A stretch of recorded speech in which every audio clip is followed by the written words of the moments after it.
Très heureuse de vous retrouver, madame, monsieur, bonsoir et bienvenue à cette grande édition du journal dont voici les principaux titres.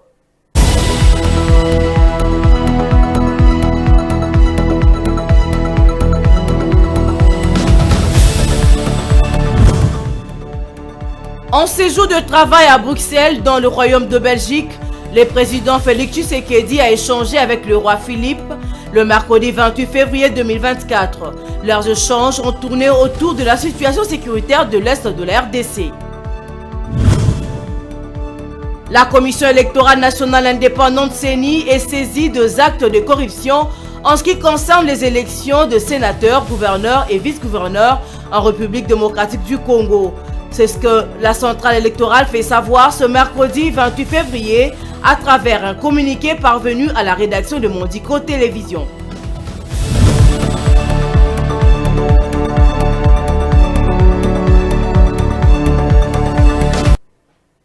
Une fois de plus, bienvenue. Ouvrons cette édition du journal avec cette nouvelle en brève. À la une de l'actualité, l'ancien ministre de Transport, Voies de Communication et Désenclavement, Chérubin Okende, mort le 13 juillet 2023, s'est suicidé. C'est la principale conclusion des enquêtes menées sur cette affaire dont le contenu a été révélé ce jeudi 29 février 2024 par le procureur général près la Cour de cassation Firmin Vondé au cours d'une conférence de presse. Le roi de Belge Philippe a reçu dans l'après-midi le mercredi 28 février en audience le président de la République Félix Tshisekedi. Les deux personnalités ont échangé sur la situation sécuritaire dans l'Est de la République démocratique du Congo. À ces sujets, le roi Philippe a renouvelé sa solidarité envers le peuple congolais. Viningali Junior. Le président de la République démocratique du Congo séjourne à Bruxelles, la capitale de la Belgique, depuis le matin du mercredi 28 février. Sur place, Félix Tshisekedi a eu un tête-à-tête avec Alexander De Croo, Premier ministre belge, avant d'être reçu au Palais Royal par le roi Philippe. Le chef de l'État congolais s'est entretenu avec le roi belge sur la situation sécuritaire qui prévaut dans l'Est de la RDC. À ces sujets, le roi Philippe a renouvelé sa solidarité envers le peuple congolais. Bien avant cet entretien, Félix Tshisekedi a échangé avec Alexander De Croo, Premier ministre belge, sur le même sujet. Au terme de leur rencontre, le chef de l'État congolais a devant la presse rappelé la position ferme de la RDC concernant les récents protocoles d'accord signés entre l'Union européenne et le Rwanda. Il s'est de noter qu'au cours de leur entretien avec le roi Philippe, les questions environnementales ont aussi été abordées. Restons toujours dans le même chapitre. En ce jour à Bruxelles, en Belgique, le chef de l'État Félix Tshisekedi a accordé une audience aux ambassadeurs de l'Afrique centrale. Ces représentants du Cameroun, du Gabon, de la Centrafrique et du Congo-Brazzaville ont exprimé leur solidarité au peuple congolais suite à l'agression rwandaise. Images et commentaires. Pendant son séjour en Belgique, en début de soirée du mercredi 28 février 2024, le chef de l'État, Félix Antoine Tshisekedi Tshilombo, a reçu une délégation des ambassadeurs de l'Afrique centrale accrédités auprès des organisations des États d'Afrique, de Caraïbes et du Pacifique à Bruxelles. Ces représentants du Cameroun, du Gabon, de la Centrafrique et du Congo-Brazzaville ont félicité le président de la République pour sa brillante réélection. Ils ont aussi exprimé leur solidarité au peuple congolais de la RDC pour cette agression rwandaise sur le sol congolais. Ces diplomates promettent d'accompagner les efforts de la RDC auprès des instances européennes. L'objet de la visite était déjà une visite de courtoisie, mais surtout, on a profité de cette occasion, premièrement, pour lui présenter nos félicitations pour sa réélection, déjà, et puis lui présenter notre compassion, notre apathie pour la situation qui se passe dans votre pays. Nous, on s'est engagé à accompagner notre collègue, l'ambassadeur d'Angola, dans ce plaidoyer qu'il devra faire auprès des autorités belges, auprès des institutions européennes. Bref, on l'accompagne parce que c'est une tâche qui touche l'Afrique centrale. Votre pays étant un pays charnière, un pivot de la sous-région. Donc, c'est les engagements qu'on a pris pour permettre au Congo de retrouver la paix, la stabilité et que le président puisse appliquer son programme de développement pour un Congo stable et prospère. Nous vivons dans un monde de communication. Vous voyez, quand ça se passe en Ukraine, tout le monde se meurt. Et je crois que c'est à nous aussi de présenter les choses comme elles se passent et surtout éviter qu'il y ait deux poids, deux mesures dans l'appréciation des choses qui arrivent dans le continent. Surtout, comme je dis, c'est une situation qui ne date pas d'hier et où il y a eu des missions, des études qui ont été faites reconnaissant qu'il y a eu une agression. Et qui dit agression, il y a des gens qui ont agressé, et il y a des gens qui souffrent, et la moindre des choses, c'est qu'il y ait une réparation, qu'on se retrouve une situation d'avant. Bref, que la vérité soit dite et que chacun retrouve sa position. Le chef de l'État est là dans le cadre de mener un plaidoyer auprès de pays membres de l'Union européenne afin de clarifier la situation du contrat signé entre l'Union européenne et le Rwanda sur le minerai congolais. Toujours en diplomatie, les envoyés spéciaux du groupe de contact international sur la région des Grands Lacs séjournent en République démocratique du Congo pour une mission de travail en pleine crise sécuritaire dans la région de Grands Lacs, marquée par l'activisme de rebelles du M23 soutenu par Kigali.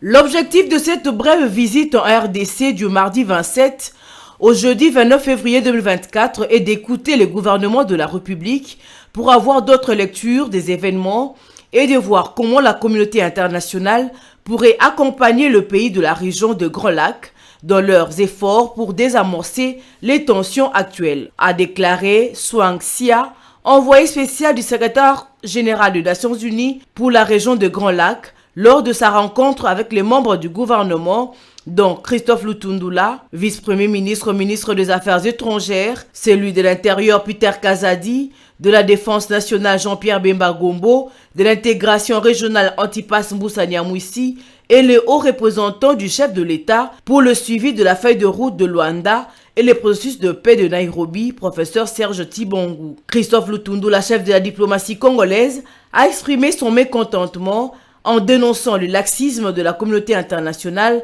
face au Rwanda, principal soutien du M23. La venue de cette délégation, comme ce que j'ai dit tout à l'heure, c'est pour vous écouter, avoir votre lecture des choses, pour que les acteurs principaux de la communauté internationale aient une compréhension, une lecture commune de la situation et voir comment ces acteurs pourraient mieux vous accompagner, vous appuyer. Nous gêne, nous, à RDC, parfois, qu'on voit qu'on revient sur les mêmes choses. On a l'impression qu'on s'est accommodé la situation de la RDC. Donc, nous n'allons pas beaucoup nous étendre sur les faits, même les questions que vous posez. Les réponses y sont. Vous le savez. Le président Joao Lourenço, en tant que médiateur désigné par l'Union africaine, a reçu mardi à Luanda son homologue congolais Félix Tshisekedi afin d'analyser la situation prévalente dans l'est de la RDC. Le résultat principal de cette rencontre est que le président Tshisekedi a accepté le principe d'une rencontre avec Paul Kagame. La République d'Angola, en tant que médiateur, a la responsabilité de faciliter les étapes suivantes pour concrétiser cette rencontre. De l'autre côté, la mission de l'ONU en République démocratique du Congo, MONUSCO, a amorcé depuis mercredi 28 février son retrait du pays réclamé par Kinshasa, qui juge inefficace avec la remise officielle aux autorités congolaises de la première de ces bases du Sud Kivu dans l'est du pays. Au cours d'une cérémonie à la base de Kamanyola, tout près de frontières rwandaises et burundaises, les drapeaux des Nations Unies ont été remplacés par ceux de la RDC. Suivez.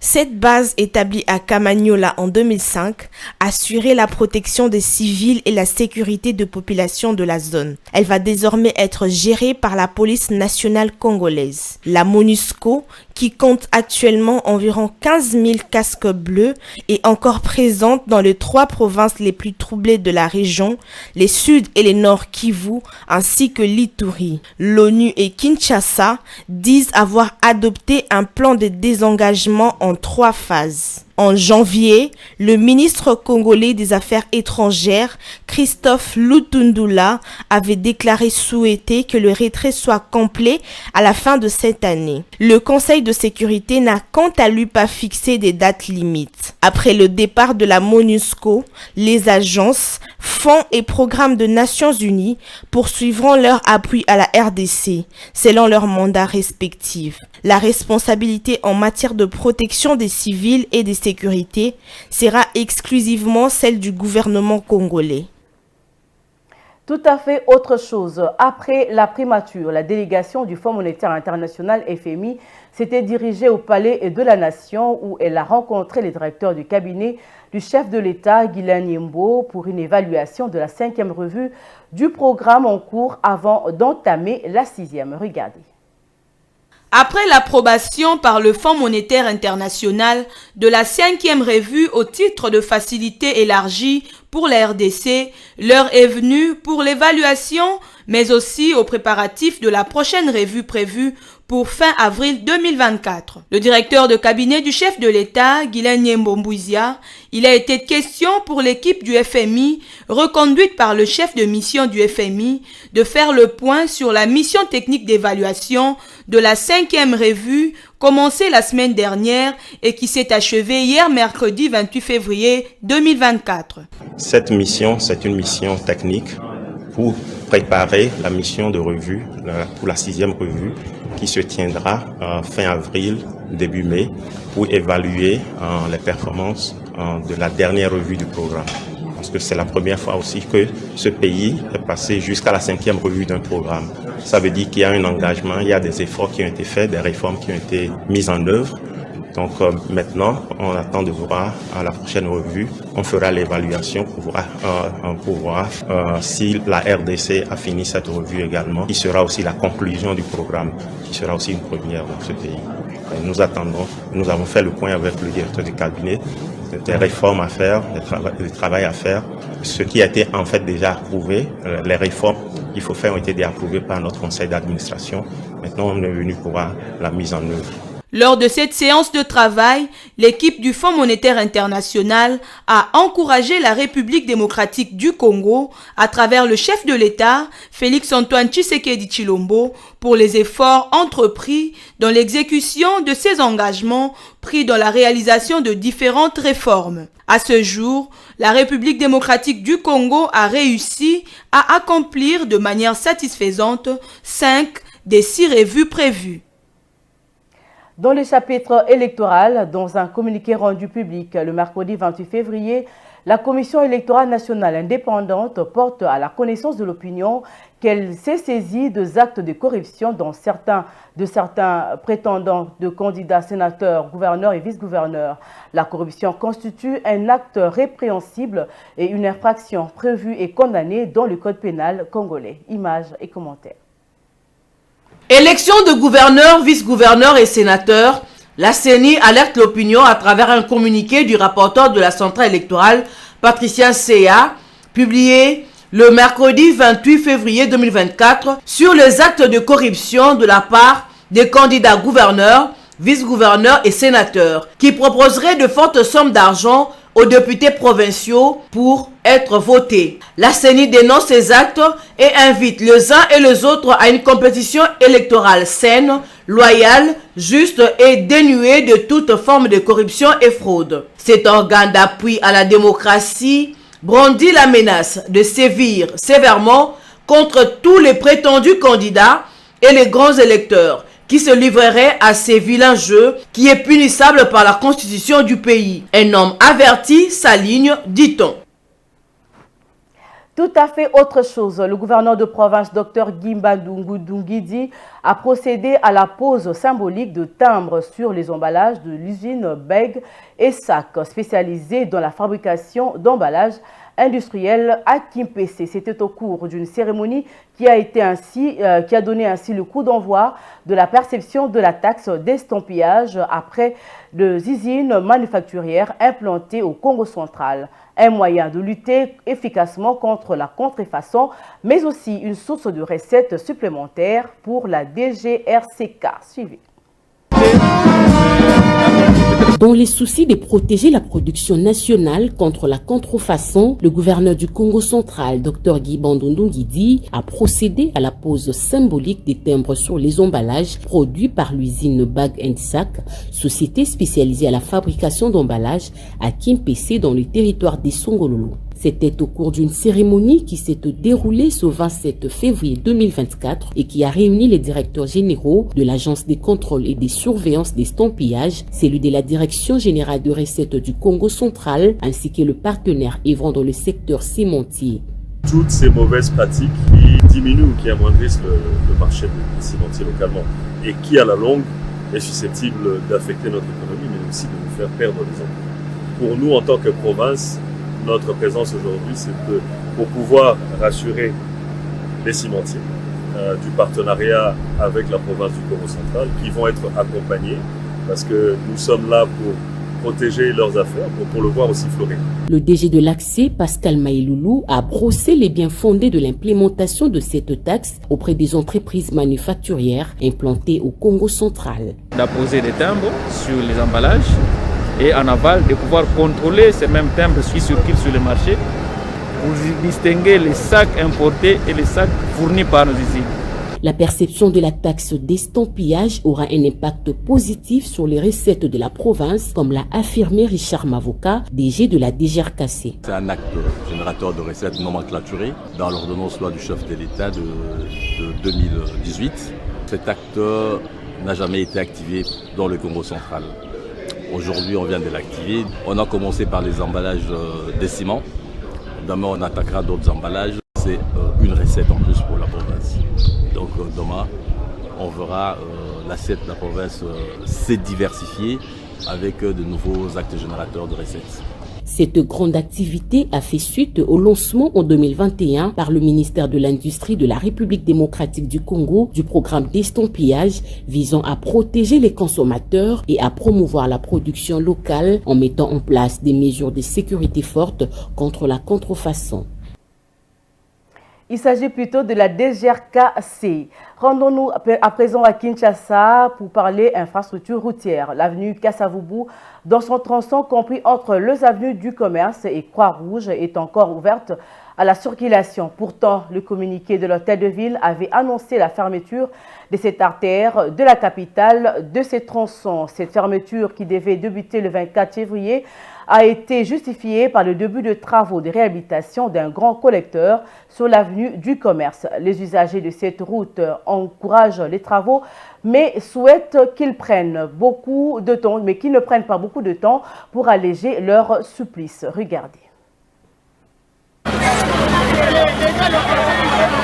La célèbre avenue Kasavubu reste encore ouverte à la circulation autour du marché central.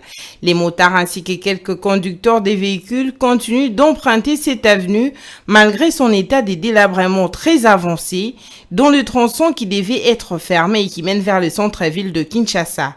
Le communiqué de l'hôtel de ville de Kinshasa avait annoncé sa fermeture depuis le samedi 24 février, mais cette fermeture n'a pas encore été appliquée. Les vendeurs qui sont le long de cette artère saluent cette volonté de réhabiliter ce tronçon, mais lancent aussi un appel à l'autorité urbaine pour écourter la durée des travaux afin de ne pas les pénaliser pendant longtemps.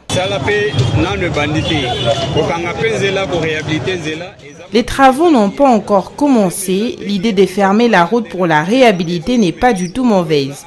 Le problème est que le suivi doit être fait car les travaux traînent beaucoup. Ici, c'est l'entrée du marché central. Quand vous barricadez la route dans un espace de 2 à 4 mètres et que ça dure une année, ce n'est pas bien.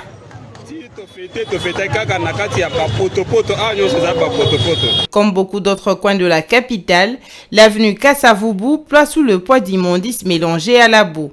Cette situation perturbe la circulation et empêche les clients d'accéder à certains points de vente. Les travaux n'ont pas encore commencé, mais à cause du mauvais état de la route, les affaires ne tournent pas bien. Il y a de la saleté un peu partout et cela ne nous permet pas de bien vendre. Les clients ne fréquentent pas vraiment ce côté. Nous demandons aux autorités de réhabiliter cette route et de finir aussi les travaux de construction du grand marché pour nous permettre de rentrer à l'intérieur et de vendre convenablement. Les usagers de cette route très fréquentée se réjouissent de la réhabilitation, mais demandent à l'autorité de travailler d'une manière urgente pour ne pas pénaliser la population qui afflue vers le marché central.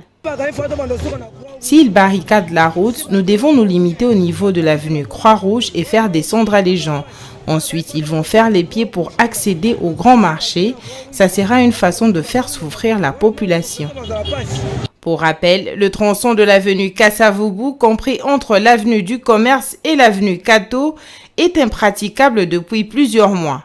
Les usagers souhaitent vivement que cette route soit complètement réhabilitée pour faciliter la circulation dans ce coin très fréquenté du centre d'affaires de la capitale. En dehors de nos frontières, 17 écoliers tués par la méningite, 473 cas suspects enregistrés des élèves d'école primaire se trouvent parmi les victimes, selon le commissaire d'État à l'éducation Mohamed Sani Idriss, interrogé par la BBC.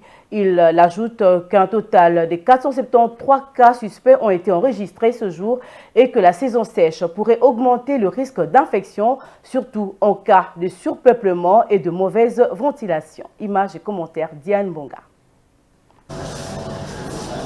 Au moins 17 écoliers de 5 écoles ont trouvé la mort à la suite d'une épidémie de méningite dans l'état de Yobe au nord du Nigeria. Des élèves d'école primaire se trouvent parmi les victimes, selon les commissaires d'État de l'éducation, Mohamed Sani Idriss, interrogé par la BBC. Il a ajouté qu'au total 473 cas suspects ont été enregistrés à ce jour et que la saison sèche pourrait augmenter les risques d'infection, surtout en cas de surpeuplement et de mauvaise ventilation. La méningite est une infection qui provoque une inflammation aiguë des couches externes du cerveau et de la moelle épinière.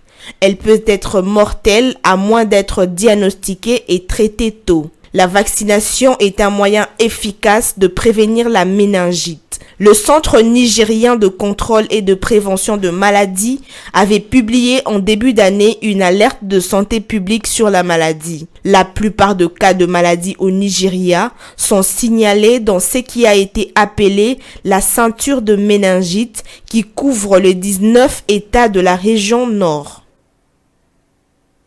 En sport, pour finir, l'international congolais Héritier Luvumbu, ancien joueur de rayon sport du Rwanda, qui avait vu son contrat être résilié à cause de sa célébration, s'est engagé avec l'association sportive Vita Club le mercredi 28 février 2024. La signature de ces pré-contrats s'est déroulée en présence du président de ces clubs, Amadou Diaby.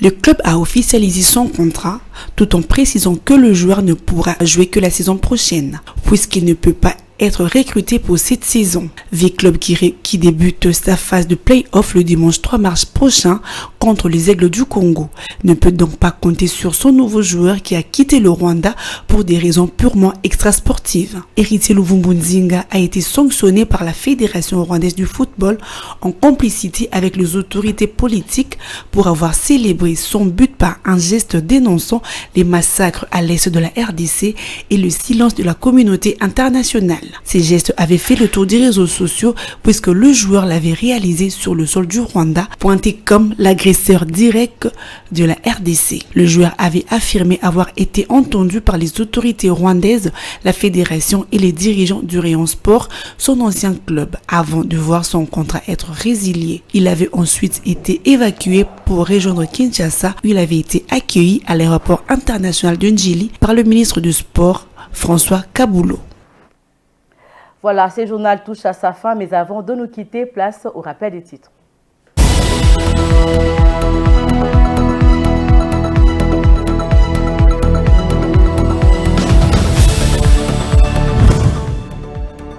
En séjour de travail à Bruxelles, dans le Royaume de Belgique, le président Félix Tshisekedi a échangé avec le roi Philippe le mercredi 28 février 2024. Leurs échanges ont tourné autour de la situation sécuritaire de l'Est de la RDC. La Commission électorale nationale indépendante CENI est saisie des actes de corruption en ce qui concerne les élections de sénateurs, gouverneurs et vice-gouverneurs en République démocratique du Congo. C'est ce que la centrale électorale fait savoir ce mercredi 28 février à travers un communiqué parvenu à la rédaction de Mondico Télévision.